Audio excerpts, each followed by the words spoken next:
рэспубліцы. Здарылася так, што Вандея засталася, засталіся ўсе структуры, усе яны, так сказаць, шарэнгай пры нашай агульнай падтрымцы прыйшлі ў Вярхоўны Савет, дружненька там сядзяць і дасядзеліся, што Москва загадывае прымаць суверэнітэт. І дасядзеліся да таго, што нашу Вандейскую рэспубліку не столькі цягне, як кажуць, наш агульны грамадскі рух да свабоды, колькі вакол нас ужо нарадзіліся суверэнныя рэспублікі і гэтую Вандейскую Беларусь штурхаюць, выпіхиваюць у суверэнітэт, а яны супраціўляюцца. Але што рабіць, калі раз заклікаюць Дементея, другі раз, ну што ж, трэба ісці ў свабоду.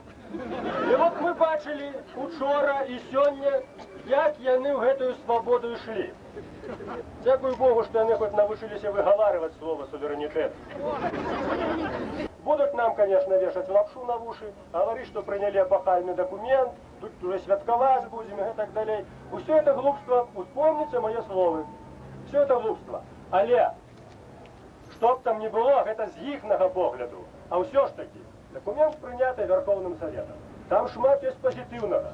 За гэта змагаліся ўсе мы. За гэта змагаліся дэмакратычныя дэпутаты. Змагалася фракцыя фронта. І трэба змагацца і прымаць гэты документ сур'ёзна, за яго змагацца і настаивать на яго выкананні. Таму што не яны даюць суверэнітэт, а мы яго павінны ўзяць. Мы павінны гэта ўспрыняць сур'ёзна. Гэты документ трэба ўспрыняць сур'ёзна, які б не быў. Арганізоўвацца, дабівацца. Мы павінны, як кажуць, падняцца з каленяў. Спадар Шушкевич, 27 ліпеня была прынятая дэкларацыя аб дзяржаўным суверэнітэце Беларусі.